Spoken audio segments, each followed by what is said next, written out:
প্রেম জিনিসটা ভাই এত খারাপ খাতারনাক যে প্রেমের মতন খারাপ জিনিস পৃথিবীতে আর নাই ভাই। মানুষ বললে যে প্রেম খুবই ভালো জিনিস, কিন্তু প্রেম মানে হচ্ছে দুঃখ। প্রেমের মানেটা হলো দুঃখ, আর প্রেম জিনিসটা খুবই খারাপ। সব সময় কলিজার ভিতর খালি কিটকিট কিটকিট করবে, ব্যথা করবে রে ভাই। যে লোকগুলো প্রেম করে ভালোবাসা করে মানুষগুলো ভালো থাকে না, ওর চেহারা ভালো থাকে না, শুকিয়ে যায়, কঙ্কাল হয়ে যায়।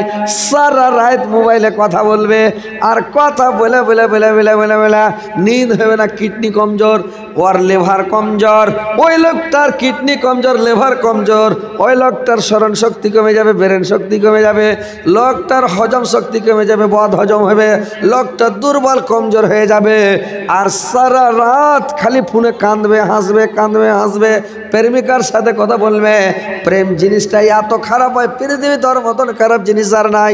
ভাইয়ের আমার, এই যুবকেরা শুনে না, কোনো মেয়ের সাথে তোমরা প্রেম করতে যেও না, আর কোনো মেয়ের সাথে প্রেম করবে না। তোমরা যাকে প্রেম বলো সেটা হাদিসে বলা হয় যে সেটা জেনা। কোনো মেয়ের সাথে বিয়ের আগে কথা বলবে না, তার সাথে প্রেম ভালোবাসা করবে না। মেয়েরাকে বলছি, শোনো বোনেরা আমার, তোমরা কোনো ছেলের সাথে কথা বলবে না, কোনো ছেলের সাথে তোমরা প্রেম ভালোবাসা করতে যাবে না, কারণ এই জিনিসটা হচ্ছে খুবই খারাপ জিনিস। এর মতন খারাপ জিনিস আর কিছু নাই, বুঝতে পারছি? এমন সাংঘাতিক জিনিস কিছুই বুঝবে না যে ভাই, জান দেখবে না, জীবন দেখবে না। যদি কিছু করে, ওই আমাদের ওখানে একজনা করেছে কি, একটা ছেলে বাড়ির আগাতে একটা মেয়ের সাথে ফোনে কথা বলে, প্রেম ভালোবাসা করে। তো মেয়েটা ওকে বলছে যে তুমি কতটা ভালোবাসো, আমাকে তুমি মানে প্রমাণ দেখাও কতটা ভালোবাসো। এই বোকা করেছে কি, আঙুলটাকে বেলেট দিয়ে কেটে দেখে লোকের মাথাটাকে, আর চোখের রক্ত বাড়িয়েছে। আর মানে ও তখন করেছে কি, ওই চিঠিতে রক্ত দিয়ে চিঠি লিখছে।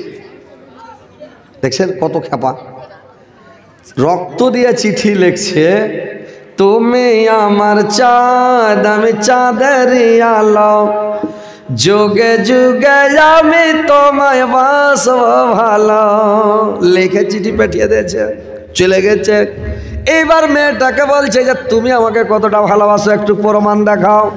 মেয়েটা তখন করেছে কি, এখানে ধল তক দেখে জায়গাখানে সুই দিয়া এইচড়ে এইচড়ে লিখেছে, তেরা নাম লিখি দিয়া। দেখছেন কত পাগলার পাগলি এখানে লিখতে পারবেন আপনারা? সুই দিয়া এইচড়ে এইচড়ে কেটে কেটে লিখে দিয়েছে, তেরা নাম লিখ দিয়া। এগুলা হচ্ছে পাগলা, এগুলা পাগলামো করতে হবে না, প্রেম ভালোবাসা করতে হবে না ভাই। এর নাম হচ্ছে জেনা। যারা প্রেম বলে ওটাকে বলা হয় জেনা হাদিসের ভাষাতে, ওইগুলো করতে যেতে হবে না। তো ভাইরে আমার, এইবার দেখেন প্রেম কি জিনিস, ভালোবাসা কে জিনিস। ইউসুফের জন্য কেঁদে কেঁদে চোখে ঘোলা বেড়েছে, চোখে সোজা না। জুলেখা হাঁটতে পারে না, লড়তে পারে না, বেড়াতে পারে না। এইবার জুলেখা করেছে কি, হিলতে পারে না। এবার জুলেখা ওর সেহলিগুলোকে, দাসীগুলোকে বলছে, আমাকে 4 মোহনী রাস্তাতে নিয়ে চলো, আর 4 মোহনী রাস্তাতে শুইয়ে দাও, আর 4 মোহনী রাস্তাতে শুইয়ে দিয়ে আমাকে করো কে। ইউসুফ আমার পাশ দিয়ে ঘোড়া তাড়িয়ে যাবে, ঘোড়া নিয়ে যাবে। ইউসুফের ঘোড়ার বালুগুলো, কাঙ্করগুলো ছিটকা আমার চোখে পড়বে। চোখ যখন করকার করবে তখন আমি শান্তি পাবো, আমি তৃপ্তি পাবো, আমি আনন্দ পাবো। চোখে বালু পড়লে মানুষ শান্তি পায় যে ভাই, শান্তি পায় না, আরো কষ্ট পায়।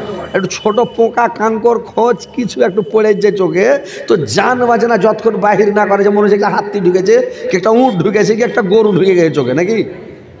চোখে কিছু পড়লে শান্তি পাওয়া যায়। যেরকম দাঁতে কিছু লেগে যায়, গোষ্ঠ কোনো কিছু লেগে যায় দাঁতে, তো যতক্ষণ বাহির না করে যাবে শান্তি পাওয়া যাবে না, জিভাটা খালি ওখানে থাকবে, নাকি? জিভাটা ঠিক থাকবে। চোখে কিছু পড়ে যায় তো যতক্ষণ বাহির না করা যাবে শান্তি পাওয়া যাবে না, ওকে বাহির করতে হবে। কিন্তু জুলেখা দেখেন কত প্রেমের পাগল, বলছে ইউসুফ যে রাস্তা দিয়ে যাবে, 4 মানি রাস্তাতে আমাকে শুইয়ে দাও। আমার ইউসুফ ঘোড়া তাড়িয়ে যাবে, ইউসুফের ঘোড়ার পায়ের ঘোড়ার লালের বালু ছুটা আমার চোখে যখন পড়বে তো আমি শান্তি পাবো, আমার ভিতরটা আমার শান্তি পাবে। চলো। ইউসুফ জুলেখাকে নিয়ে গেল আর 4 মনি রাস্তাতে করলো কি ছালা পেড়ে ওকে শুইয়ে দিল, চট পেড়ে শুইয়া দিল। জুলেখা শুয়ে আছে, ইউসুফ ঘোড়া তাড়িয়ে চলে আসছে, সেলিগুলো দড়িয়ে আসছে, বললো জুলেখা এই যে ইউসুফ চলে গেল, জানের তোকে দড়িয়ে উঠে গেছে, হিলতে পারছো না, লড়তে পারছিল না, বেড়াইতে পারে না, ধরে নিয়ে যেতে হয়, আর জানের তোকে দড়িয়া উঠার দৌড়েতে লেগেছে। মানুষ যখন আতঙ্ক হয়ে যায় তখন কি করে জানেন? একজনের বাড়িতে আগুন লেগেছে ঘরে, তো মাইয়া লোকটা করেছে কি বাড়কার চাইলের কুঠিকে কাঁকলে করে দৌড়িয়ে চলেছে কাঁটার মনে। ওই কুঠিটা 3-4 জনাকে ধরতে হবে, মানে বেটা ছেলে 2-3 জনা ধরে ওইটা কুঠিকে লড়াইতে হবে। আর ওই কুঠি ধরে কুঠি চাইলেও আছে, কিন্তু জানের তোকে বাড়তে আগুন লেগে গেছে, তো মাইয়া লোকটা কুঠিটাকে কোলে করে কাঁকলে করে এলে চলেছে কানটার দিকে। মানুষ তার বাপরে এত শক্তি হয়েছে, মানে আতঙ্ক হয়ে যায়। জুলেখা করেছে কি আতঙ্ক হয়ে ইউসুফের পাশে দৌড়াতে শুরু করেছে আর হাঁক মারছে, এই হুজুরের বেটা হুজুর, এই হুজুরের বেটা হুজুর একটু দাঁড়াও, এই হুজুরের বেটা একটু দাঁড়াও। ইউসুফ ঘোড়াটাকে দাঁড় করিয়ে নিল আর ঘোড়াটাকে থামিয়ে নিল রে ভাই। আর ঘোড়াটাকে থামিয়ে নিয়ে ইউসুফ করলো কে জুলেখার কাছে এসে বলল, জুলেখা তুমি কেমন আছো? জুলেখা বলো তোমার অবস্থা কে?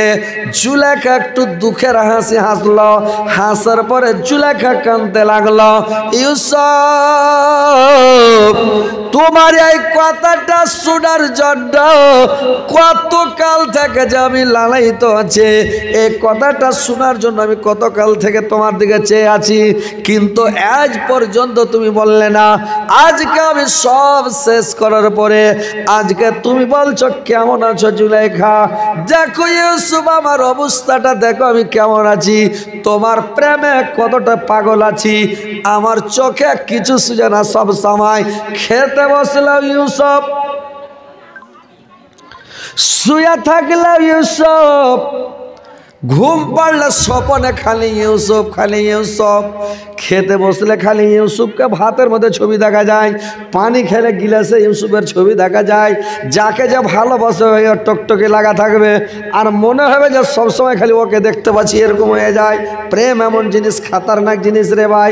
প্রেমের দিকে কেউ যাবে না ভাই। যুবকেরা শুনালেন, যুবতীরা শুনালেন, কোনোদিন প্রেম ভালোবাসা করবেন না। প্রেম ভালোবাসা ছেলে মেয়েতে করতে হয় না। ভাইয়ে ভাইয়ে ভাব মহব্বত করেন, ভাইয়ে ভাই আমার বাপ বেটাতে ভালোবাসা দেখান, কিন্তু কোনো মেয়ের সাথে অপর নারীর সাথে কোনোদিন প্রেম ভালোবাসা করবে না। এইবার ভাইরা আমার ইউসুফ আল্লাহ, জুলেখা তুমি কেমন আছো? জুলেখা কানতে কানতে বলল, ইউসুফ তোমার চাবুকখানা আমার হাতে দাও। ইউসুফ আলাইহিস সালাম ঘোড়ার ওপরে চড়ে চাবুকখানাকে যেমন বাড়িয়েছে, জুলেখা চাবুকখানাকে ধরে নিয়েছে আর একটা শ্বাস ওর চাবুকে দিয়েছে। একটা যে দুঃখের একটা আওয়াজ আছে, করে একটা যেমন শ্বাস দিয়েছে রে ভাই, চাবুকখানা এমন গরম হয়েছে, হিট হয়েছে। ইউসুফ চাবুকখানা হাত থেকে ফেলে দিলাম, ইউসুফ চাবুকখানা নিচে ফেলে দিল আর ফেলে দিয়ে আর ধরে থাকতে পারল না। জুলেখা বলল, ইউসুফ তুমি আমার একটা শ্বাস বরদাস্ত করতে পারলে না, আর তোমার প্রেমে পাগল হয়ে আজকে আমি কত কাল থেকে পাগল আছি। এনি টাইম 24 ঘন্টা প্রত্যেক সেকেন্ডে তোমার প্রেমের আগুন আমার কলিজাতে জ্বলছে ইউসুফ। আমি কেমন করে বরদাস্ত করতে পারি ইউসুফ? কি করে আমি সহ্য করতে পারি ইউসুফ? বলো তো। সহ্য করতে পারবে জি ভাই? জীবনে সহ্য করতে পারবে না। এবার ইউসুফ বলল, ঘোড়া থেকে নেমে গেল, বলল জুলেখা তুমি আমার কাছে কি চাও বলো। তুমি এককালে আমাকে পালা পোষা করেছো, খিলিয়ে পিনিয়ে মানুষ করেছো, আজকে আমি এ দেশের প্রধানমন্ত্রী প্লাস খাদ্যমন্ত্রী, তুমি আমার কাছে কি চাও, কি নিবে বলো, তোমার আমি কি উপকার করতে পারি। জুলেখা বলল, ইউসুফ তোমার কাছে কিছু চাই না, তুমি তোমার আল্লাহর কাছে দোয়া করো, জানো তোমার আল্লাহ আমাকে আগের মতন শরীর স্বাস্থ্য দিয়ে দেয়, আমার সিহাতটা যেন আমি ফিরিয়ে পাই, আমি যেন আগের মতন সুস্থ হয়ে যাই। ইউসুফ এবার জুলেখাকে একটা চাদর দিয়ে ঢাকা দিল। এবার ইউসুফ আলাইহিস সালাম দোয়া করতে লাগলেন, কাঁদতে লাগলেন আল্লাহর কাছে, আল্লাহ তুমি আমাকে ভালো করে দাও, সুস্থ করে দাও। আল্লাহর হুকুমে ভালো হয়ে গেল। জুলেখা চাদর ফেলে বের হয়ে বলছে, ইউসুফ তুমি উঠো, আর কাঁদতে হবে না, তোমার দোয়া তোমার আল্লাহর দরবারে কবুল হয়ে গেছে। জুলেখা আগে যেমন ছিল রে ভাই, যেমন যুবতী অবস্থাতে ছিল ওরকম চেহারা ফিরিয়ে পেল, চোখে জ্যোতি ফিরিয়ে পেল, শরীর স্বাস্থ্য ভালো হয়ে গেল, আগের মতন সুন্দর হয়ে গেল। এইবার তখন জুলেখা করলো কি, এবার বলল ইউসুফ আমি চলে গেলাম, টাটা বাই বাই, উড়ে গেল। এইবার ইউসুফ বলছে জুলেখা শুনো, তুমি একটা কথা শুনে যাও। জুলেখা একটা কথা শোনা বললেন না, তোমার আর কথা শোনা হবে না ইউসুফ, ওই দিন আর নাই, তোমার প্রেমে পাগল হয়ে আমি আর জীবন কাটাতে চাই না, এই বাকি জীবনটুকু আমি আল্লাহর ইবাদতে কাটাবো, আল্লাহর তাসবিহ পড়বো, জিকির করব, আর আমি নামাজ রোজা তাসবিহ জিকির করে জীবনটা কাটাতে চাই, আমি আর প্রেমে পড়বো না। জুলেখা চলে গেল। এবার ভাই না আমার ইউসুফ ঘুরে চলে গেল। এবার কি করলো ইউসুফ আলাইহিস সালাম দেশের মধ্যে যখন এলান করলো, 7 বছর যখন হয়ে গেল, জিবরাইল আলাইহিস সালাম এসে রাত্রিবেলা জিবরাইল এসে বলে দিল ইউসুফকে, ইউসুফ আজ রাত 12টা 1 মিনিটে